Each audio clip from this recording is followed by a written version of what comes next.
Praise the lord. ఈ దిన వాక్య భాగము లేవియా కాండము 25వ అధ్యాయము 18వ వచనం.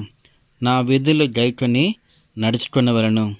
దేవుడు మన జీవితంలో మన ఆత్మీయంగా, సురక్షితంగా, నెమ్మదిగా, ఆశీర్వకరంగా ఉన్నట్లు దేవుడు మన జీవితంలో మనకు కట్టడలను, విధులను దేవుడు మన జీవితంలో అనుగ్రహించేవాడు ఉంటున్నాడు.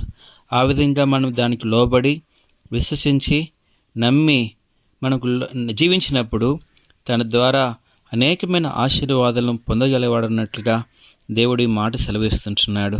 ఎందుకంటే లేవియా కాండం 25వ అధ్యాయంలో మనం 6 సంవత్సరాలు పంట వేసి 7వ సంవత్సరమున భూమికి విశ్రాంతిని ప్రకటించవలసిన వారు ఉంటున్నాం.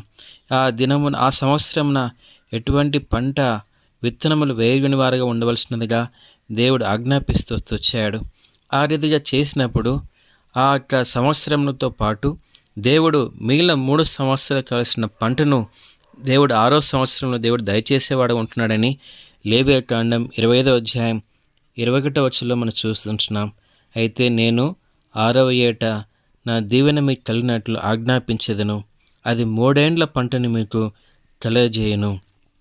దేవుడు మనకి జీవితంలో 6వ సంవత్సరంలో దేవుడు ఆశీర్వదించి మిగిలిన 3 సంవత్సరాలు కావాల్సిన పంటను దేవుడు దయచేసేవాడు ఉంటున్నాడు. ఈ రీతిగా మనకి జీవితంలో ఎప్పుడైతే ఆ రీతిగా నమ్మకంతో, విశ్వాసంతో మనము ఆ విధంగా విశ్రాంతి ప్రకటించేవాడు ఉంటున్నామో దేవుడు మనకి జీవితంలో సురక్షితంను, ఆశీర్వాదంను, తృప్తిని అనుగ్రహించి మనల్ని పోషించేవాడు ఉంటున్నాడు.